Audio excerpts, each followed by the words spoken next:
Okay, so today's video has two objectives. One, I want to show you the full process of what I do before I start painting a design on the shoe. Two, I want to show you how to get a light color design on a dark color shoe. I'm working with this Jordan 1 High Retro black and white that came out last year. First thing I want to do is strip the shoe of everything, remove the paper from the inside, remove the laces. Take your time, don't move too fast, you might tear something up. Once you remove all this stuff, just toss it right in the box. And last but not least, get these insoles out, toss those in the box. Dang, broken nail. Would you look at that? Once the shoe is fully stripped and everything's in the box, you can just toss that right out your way. Next, I'm going to roll this tongue up and I'm going to tuck it inside the shoe. Just roll that under like that. Same thing for the next shoe. Roll that under. Sometimes people think I removed the tongue from the shoe. Not at all. It just tucked it in real good out the way like that. I'm going to push these aside for a second and get my supplies together. I got my sandpaper, I got a lighter, acetone, and some cotton balls. There will be no links in the description. All these items are cheap and should not be shipped. Just go to the store and get it. So before I start rubbing the finish off, what I like to do is break it down in sections so I can remember what parts I did do and what parts I didn't do. Just dampen your cotton ball. You don't want too much acetone to come off. I just get straight to it, man. I put some muscle in it and I scrub hard. I get all in them cracks and crevices. I know this ain't a regular for most people, but I have nails.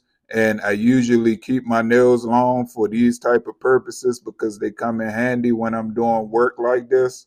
I can push my fingernails through that cotton and get all deep into the cracks.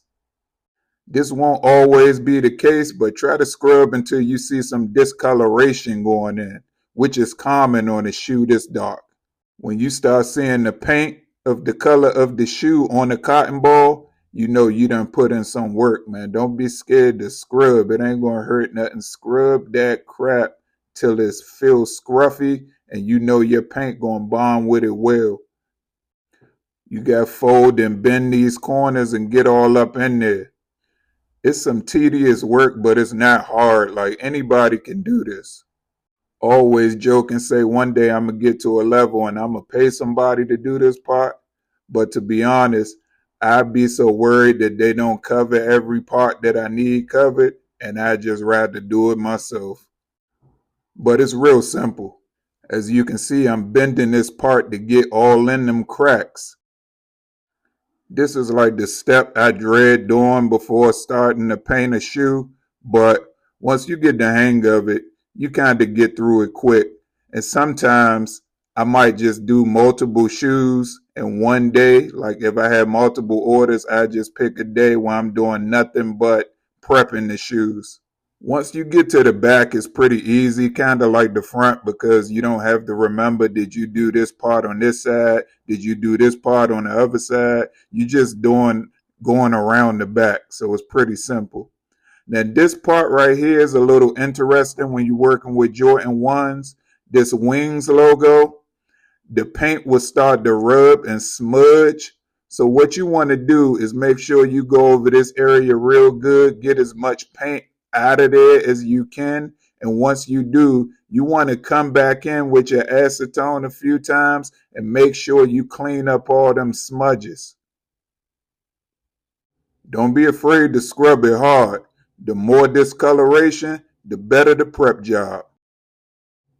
This is where them fingernails come into play again. This is an important, intricate part.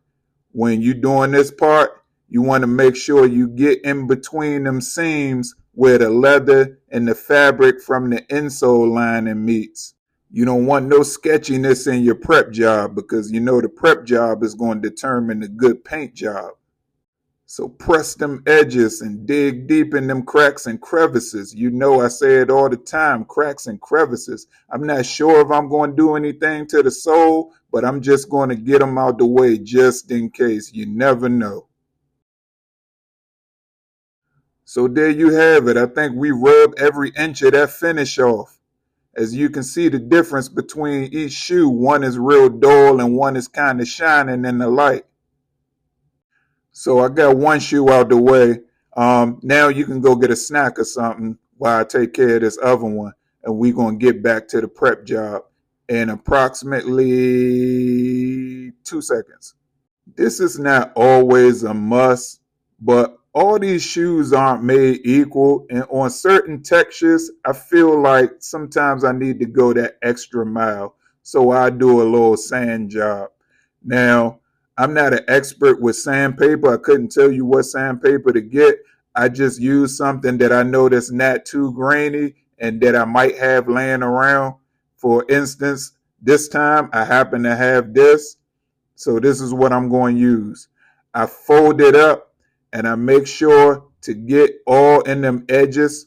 It's very important after you've done sanding, you want to get that acetone again and get all that grainy green crap from the sandpaper off of the shoe. And sandpaper is dirty. See all these smudges on the sole? Yeah, you want to go ahead and take care of that too and get all the grainy stuff that might have traveled down to the bottom. Just, a quick little cleanup and we good to move on to the next step. Actually, before we do that, let me go ahead and take care of this next shoe. After this, I think we're ready for our paint job. Hold on, one more thing. If you happen to have some loose threads, just hit them with your lighter and get them out the way real quick. There you have it. That's everything I do before I start painting. Look at the texture. See how dull everything is? When I'm going from dark to light, what I do is use a flat white Angelus paint with a pinch of black in it to make it like a real extremely light gray. I think you'll be good with about 2 coats. Just apply lightly. You don't want everything all caked up. Your first coat going to look like that. Your second coat might look like that. But if you want to go the extra mile, just go ahead and add a 3rd coat. Sometimes maybe a 4th coat. See the difference right there? Now, I'm ready to paint some color.